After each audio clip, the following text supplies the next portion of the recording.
Devanand was one of the big stars, ठीक है। ये जो तिगड़ी होती थी देवानंद, राज कपूर और दिलीप कुमार की, इसमें Dev Anand was no less, in fact a lot of people believe ज्यादा था स्टारडम एक स्टेज पे, बट उनका कांग्रेस पार्टी की ओर लगाव कभी भी नहीं था। इमरजेंसी अपोज किया, इनकी फिल्म ही बैन हो गई डीडी से, इन्होंने खूब ट्रबल्स फेस करी।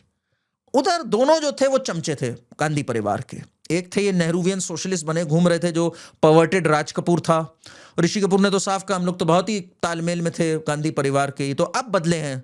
अब जो है ये परिवार पहुंच गया मोदी जी से मिलने, जब पता है कि भाई पत्ता कट चुका है, कांग्रेस की कोई चांस नहीं रह गई है।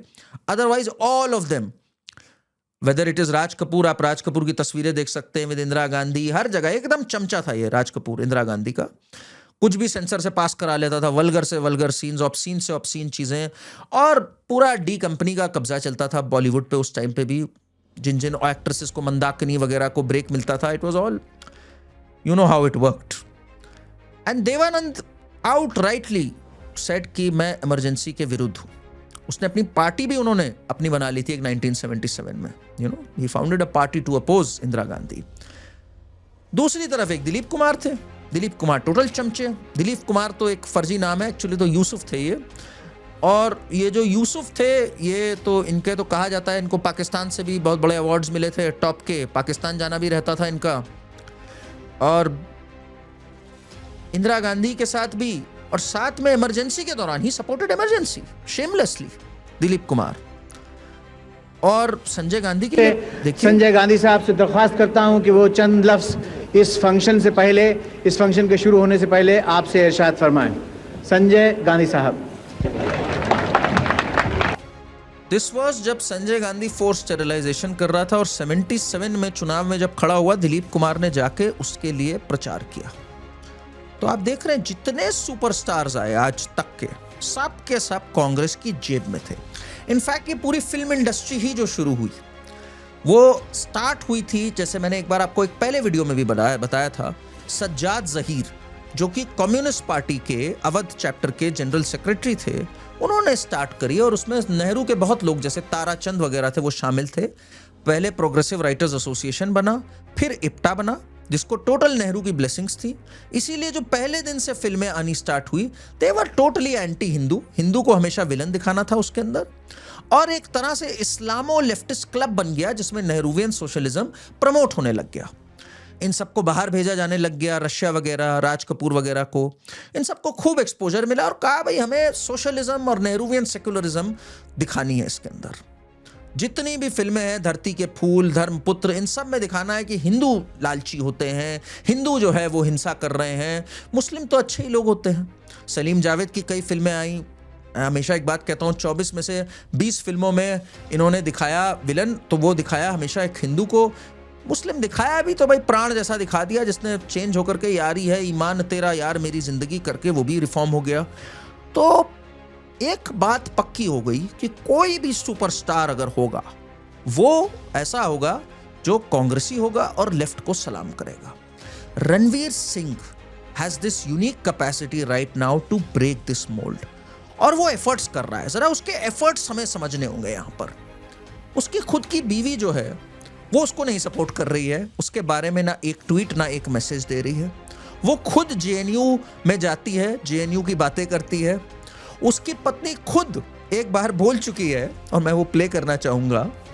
मैं पॉलिटिक्स के बारे में ज़्यादा कुछ जानती नहीं हूँ, पर जो भी थोड़ा बहुत मैं देखती हूँ टीवी पे, राहुल गांधी जो कर रहे हैं हमारे देश के लिए, आई थिंक वो एक क्लासिक एग्जाम्पल है। नौजवान जो हमारे देश के लिए बहुत कुछ कर रहे हैं, and I think hopefully one day वो खुद प्राइम मिनिस्टर बन जाएंगे। आप चाहती हैं राहुल गांधी प्रधानमंत्री? जी बिल्कुल, जी बिल्कुल। आपका ये सपना कभी पूरा नहीं होगा, पर एक बात पक्की हो गई कि आप मूर्ख कितनी बड़ी है। राहुल गांधी ज़्यादा बड़ा मूर्ख है कि ये ज़्यादा बड़ी मूर्ख है, ये आप ज़रूर कमेंट्स में बताइएगा। बट इनका जेएनयू से पता नहीं क्या लगाव है।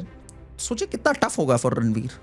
Today he is openly supporting the RSS, और उसने वहाँ जाके श्रद्धांजलि भी दी हेडगेवार जी को, गोलवलकर जी को, एंड जाके मिला वो सरसंघ चालक जी से, मोहन भागवत से। एंड रणवीर यहाँ पे भी नहीं रुके, he is praised Modi ji for Kashi Vishwanath, and he's done this from the last 2-3 years. That's what I'm trying to explain. आपको जरा समझना होगा इस व्यक्ति की भी अपनी जर्नी है. देखिए, हम में से कितने लोग होंगे जो जानते ही नहीं होंगे बीजेपी आरएसएस के बारे में इतना कुछ, if we were growing up at a time जब total ecosystem was controlled by Congress. Ranveer Singh born in the 80s, grew up in the 90s. कितनी घर का माहौल एकदम अलग. फिल्म इंडस्ट्री में करण जौहर जैसे लोग, पत्नी दीपिका पादुकोण जैसी, तो उसको भी माइंड को ग्रो करने का मौका नहीं मिला होगा. इस फिल्म से मौका मिला है and he is also learning. And मैं ये बात एक जर्नी के तौर पे भी ट्रेस कर सकता हूं. जरा सुनिए इन्होंने पिछले साल क्या कहा था. पर हमें हमारे रूट्स, हमारी कल्चरल हेरिटेज ये कभी नहीं भूलनी चाहिए. इसलिए विकास भी, विरासत भी, विकास भी, विरासत भी. And he goes on to praise. ये देखकर मुझे इतनी खुशी हो रही है कि मोदी जी का पर्पस यही था, उनका उद्देश्य यही था कि वो सेलिब्रेट करें अपने रिच कल्चरल हेरिटेज को, हमारी हिस्ट्री को, हमारी लेगेसी को. You know, a lot of superstars, a lot of stars now are learning this. Vicky Kaushal said this. कि जब मैंने छावा करी तो मुझे संभाजी महाराज के बारे में इतना कुछ पता लगा, and it has changed me forever. I didn't know that he fought his first battle at the age of 16. I didn't know that 60 kilo की तलवार थी. I didn't know उन्हें 13 से ज्यादा भाषाओं का ज्ञान था. I didn't know कि उन्होंने ग्रंथ लिखे हुए थे, कविताएं लिखी हुई. It was not just तलवार और दहाड़ना और लड़ना. It was all of that. And all this by the age of 30. He had fought 127 battles with 0 losses. You think a film like Dhurandhar would not have any impact on Ranveer, जो शुरू ही भगवत गीता के श्लोक से होती है. Ranveer Singh is a Sindhi Sikh. Sindhis की जो struggle थी माइग्रेशन में, रणवीर सिंह के जो ग्रैंड पेरेंट्स ने फेस करी, उसने एक आध बार बोला इस बारे में, बट ज्यादा इस पे अध्ययन नहीं किया.